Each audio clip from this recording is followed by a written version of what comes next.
Here we go, the first talking points of season 9, and Neil Channing and Ben Pauling along to assist. At least that's the idea. Frankie Dettori has now retired. He has now retired. Big and interesting feature in today's Racing Post with Lee Mottershead after his final ride in Brazil. It was an unconventional way to round off what's been one of the most successful careers in racing history. Neil, how do you reflect upon it with all his recent trials, tribulations and relatively recent great successes? Well, I guess he's run out of continents, has he, to retire on now. I mean, you know, what can you say? It was a brilliant career. And, you know, we live in a world where when I was growing up, you know, if you wanted to sort of cut through to the general public, you might be OK with red rum. You definitely would be OK with Lester Piggott. I think these days, Frankie Dettori, that might be about it for racing, is it? Do you think? I think it probably is. I think Desert Orchid or, you know, any other jockey I can think of, I don't think your average man in the street knows. A 40-year career, I mean, the elixir of eternal youth, I think, has made people forget just how long it's been. And I remember him telling me a story about when he was driving from Carlisle to Ayr with Lindsay Charnock, Mark Birch, wow. I can't remember. And it's like you realise how long he's been around, Ben.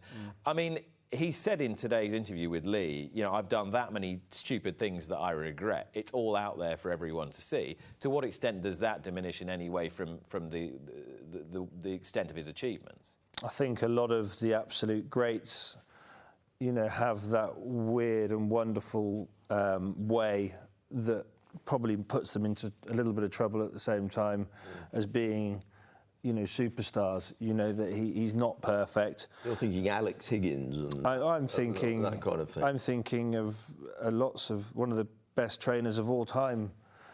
Henry Cecil had a bit of a checkered history at periods of his life with various different bits and bobs. But well, I mean, Lester Piggott, you know, we still think of as one of the greatest jockeys, if not the greatest. But you know, he had a holiday. But they're greats because they're passionate and they're incredibly talented people, and Frankie has been superb from start to finish, and he is now retired, and I think that's a good, you know, it's come to an end, but he's been exceptional. Frankie Dettori has now retired. His final day, he rode a Group 1 winner. I did point out to him earlier this week, he said, how many people have ridden a Group 1 winner on their final day? I said, well, I said, never mind that. I said, you'll definitely be the only person who's done it twice, who's managed to retire on a Group 1 winner twice. Anyway, that he has done. Charles Byrnes and Philip Byrnes, or Philip Byrnes, the rider, was exonerated at a hearing this week after the Irish Horseracing Regulatory Board put it to the panel that he had deliberately jumped off his mount at the final flight of hurdles at Wexford. The panel found that there wasn't sufficient evidence to support that claim, and they threw it out. Simultaneously, the British Horse Racing Authority, who at the time were a retained integrity monitor for the IHRB, told a number of us in the media that they had flagged up suspicious betting patterns or concerning betting patterns surrounding Byrnes' mount 3 times on the day of the race, the IHRB, but nothing was done on the day. Neil Channing. Well, we have on the caption exonerated, which I think is important because I have sort of got the feeling since this week that lots of people are sort of saying, well, everybody knows they were guilty, but they got off. You know, we had a jury of sorts, you know, a panel or whatever you call it, and they said they're not guilty. So they are not guilty. There was not sufficient evidence. Yeah. Now, whether that was a big cock-up by the IHRB is another question. I mean, they've just... They reject that claim. They've just decided, haven't they, quite recently, that they don't want to pay, is it $350,000 for 5 years to retain the services of the BHA betting intelligence people? And, you know, is that a lot of money, really, when you're talking about the integrity of the sport? I think the main problem was they couldn't make a case for a motive.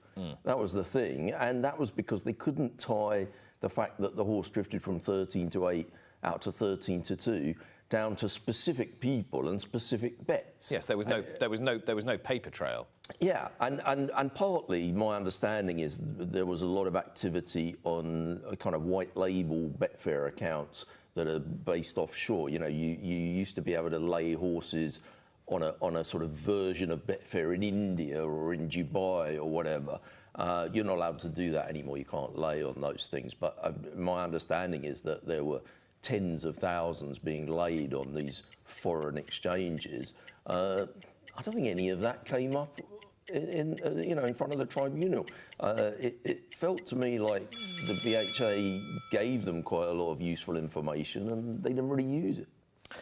Philip Byrnes, who was exonerated this week. Racing Digital, the latest chapter in this sorry saga has come to a head with the end of the tenure of the chair of Racing Digital, Chris Batteram, who went out in a blaze of fury this week, really aiming shots at everybody who was involved with this project between the BHA and Weatherby's to try and update the way that British racing is administered. This is particularly pertinent to racing's practitioners.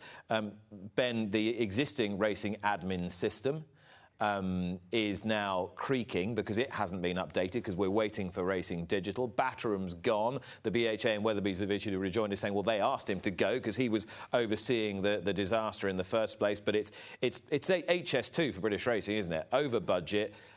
It's way over the time that it was supposed to be delivered at. How inconvenient on a daily basis is it for the sports practitioners? Well, disappointingly, we've just got used to operating within a cranky setup. When was it supposed to be due? Was it 23? Yeah, quite some time ago. Yeah. And now we're talking about 27. It is a pain in the arse, but to be honest, the biggest headache for us is trying to get a new owner into the industry. Is, oh, nice to meet you, Neil. There's a horse. Oh, yes, Ben, I'd like to train that. Now what do I need to do? And then, oh, God. and the setup from becoming a registered owner to opening a bank. You couldn't get me. Coots wouldn't go there. No, of course. Weatherby's wouldn't go there. The bank, you know. But, you know, it is a case of that process is not just arduous, but it's cranky, clunky, and hard work. And you need to be on it the whole time. And so Hannah, who works for me and has done for a long time, and she's a machine, she is unbelievable at what she does.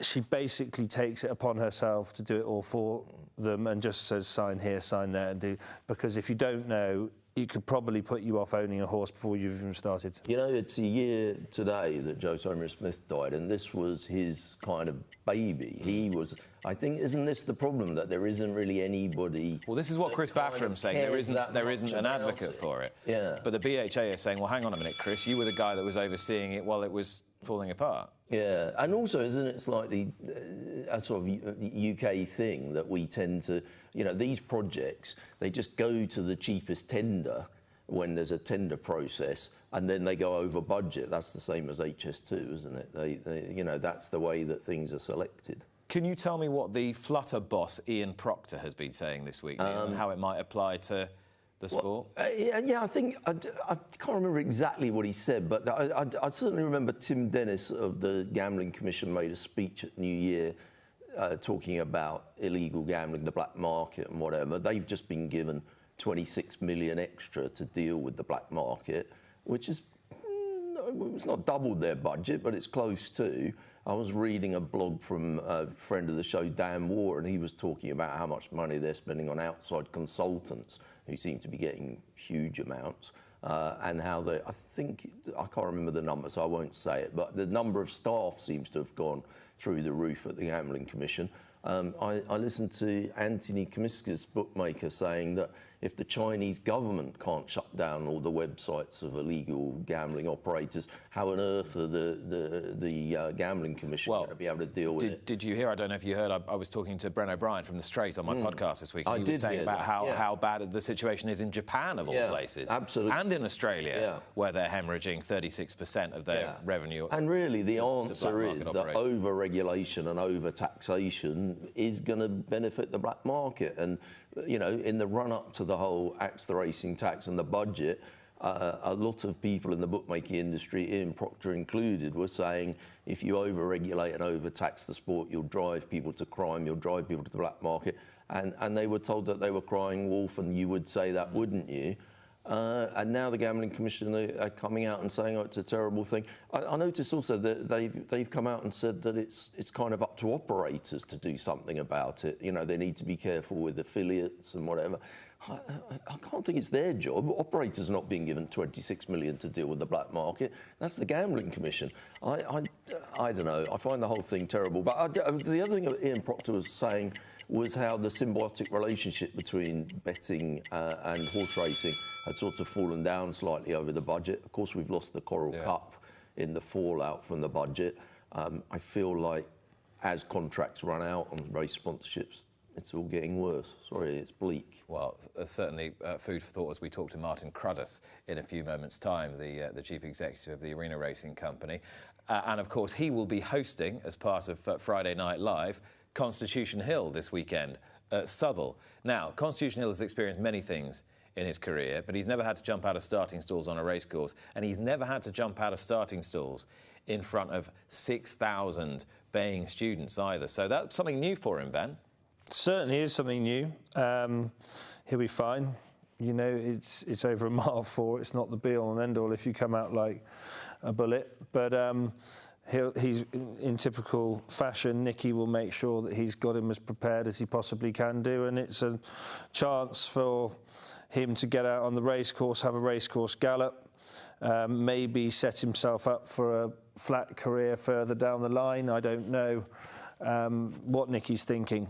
But, you know, it's going to be in front of a fair few people. That'll only, him being there will only bring... He's a pretty chilled out customer. Yeah, he won't If he wins really care. easily, are we going to think, oh, you know, this is the Champion Hurdle favourite, everything's back on track? Or It would make absolutely no difference whatsoever to the Champion Hurdle, in my eyes, because he's basically going to be jumping out of stalls at Southwell and with prize money involved, and not going for racecourse gallop at Kempton. So if he bolts up... I'm not sure I agree with that. I appreciate, obviously, there aren't 8 hurdles in the way, and jumping's been the issue and the only issue. But surely it's going to tell us quite a bit about his well-being, evidence of which we haven't seen on a racecourse for over a year. I don't think Nicky at any point has said that he hasn't been in good physical shape. No, I know. But in terms of evidence on a racecourse... His work has never dipped. Yeah. He's a very, very talented horse. We know that. And I think he's an exceptional horse. And I think it's a really tricky situation that Nicky finds himself in, because he's damned if he does, he's damned if he doesn't. What would you do? Would you run him in the Champion Hurdle? I would. Yeah. And you just take the heat. But it's you easy, take the heat if anything. Yeah, it's easy to say when I'm not training him. Yeah. The BHA ringing you up saying, right, 3 Fs in his last 4 starts. Yeah. We're not that keen that you run the horse. Yeah, well, if they're saying that, can't stop him, I suppose, it puts pressure on. But he's such a high-profile horse, but he's so talented and he's got so much left to give. Just quickly on it, It's tricky. If they halved the prize money in that race, it would still run. Isn't that just like a total waste of... Well, why, go and ask Martin in the green room. Well, that was put up by SBK, is it? Who's the sponsor? So, I mean, there's 40 grand on the table for it. Is it SBK? I don't remember MGM? now. Well, the man who can answer this question is sitting in the green room. So well, you can pin it down. We'll ask him about it in a minute, because no doubt Friday Night Live will be a good departure point. National entries are down to 78, which is a small entry, relatively speaking, for the Randox Grand National. But, of course, it's a quality entry because the race has massively changed in complexion. Does it matter, Ben Pauling, that the entry at this stage, given the final field is 34, is 78? Not at all. Provided you get a maximum field. You're always going to get a maximum field, because actually more people are willing to run in it, but you need a better horse to compete in it. And people are realising that it's not a cheap entry fee. If you've not got a hope in hell of achieving a top 10, I think if you finish 10th, you get your entry fee back.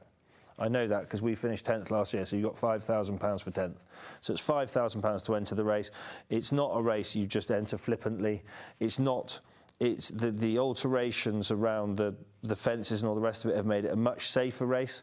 So it's made much more attractive to run a horse that's a novice or a horse with a career still ahead of it, not just an old-timer in the race. So it's become much more competitive, and the entries have reflected in that. It's pretty obvious.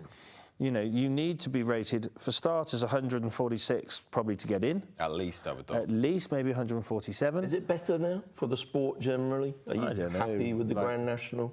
Do you hark back? I'm a Well, purist. you won a race over the Grand National fences with Twig this year. Yeah, and he is a modern-day national type. He wouldn't get beyond the 4th fence in an old-fashioned national because he doesn't really lift his knees. He sort of dangles his knees, and he's quite efficient. So he actually suits the fences really well. And actually, after he ran in the national last year, I ran him over fences around Sandown. Yes, he won, but 2 or 3 times I was thinking, just, you know, remember these fences you have to get up and over, you know. So that's why Tiger Roll was so good, because he just skimmed through the top of everything. You know, these fabulous jumpers that jump them properly, you've no hope now. It's a very, very different race. The number of entries is absolutely fine because we're going to get a full field. It gets more and more competitive every year. What's wrong? Grand National, 78 entries this year, and the weights will come out not this week, but the weekend after. So I think that's Tuesday the 17th? 17th, yeah. Tuesday the 17th. Friday Night Live then, first belated edition of that took place a couple of days ago at Newcastle. There was a big crowd of students. ITV4 showed this. You could feel the atmosphere coming through your screen. It was pumping there. It did exactly what they wanted it to do, Neil. Is it an interesting platform for innovation, do you think? Or is it a canny idea that's going to make the sport a few quid in the medium term? Well, it could be both. It's definitely the latter in terms of, you know, I think Simon Clare for Entain came out and said that betting was up, was it 60% on an average? I can't remember if he said an average Sunday series or an average racing league. It was up on taking the average of the last racing league series. And the racing league is already above an average evening on the all-weather. But of course, shock horror, you put something on network television, the turnover's going to go up. But you put 2 flies going up a wall on network TV, the turnover's going to go up. But this is a good thing, you know. I mean, this is good for the funding of the sport, obviously. Whether what they've produced as a product is different enough from just a normal night of watching the racing, I don't really know. I had quite a good idea, I thought. Tell me what you think about this. To get the people in a simplistic way into the racing, as everyone walks in the door, you give them a number for the first race. You're on your horse number 1, your horse number 2, your horse number 3, whatever.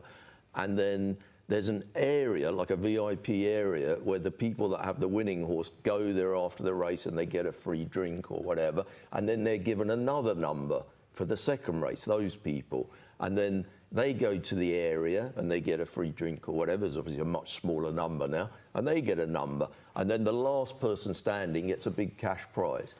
There's an idea. There's £1 million idea. You can have that one for free. Who knew you were so entrepreneurial? Isn't that a good idea? You're like the left's answer to Don Matcham, aren't you? Yeah, me and Don, we're almost exactly the same in so many ways. He didn't come in here with Debbie Harry on his T-shirt, What do you think of the speed dating? Did you watch that? Like Richard Moyles, he was laughing his head off. It was I didn't actually see that part. I heard Richard found it quite amusing. It was hilarious. I think it's great. I think anything to get a new crowd and a buzz around a racecourse is brilliant. But do you think that you just have to kind of say, look, we'll get them there, and a few of them will just like the racing? Well, you've just given INVADES the best idea to add. I mean, that is genius for adding very simply to INVADES. Dom, if you want to send me a drink for that, feel free. That's like winning the jackpot or the place pot or something like that. I don't know what. That's where this think tank, and that's not rhyming slang, has to end. Those were this week's thoughts.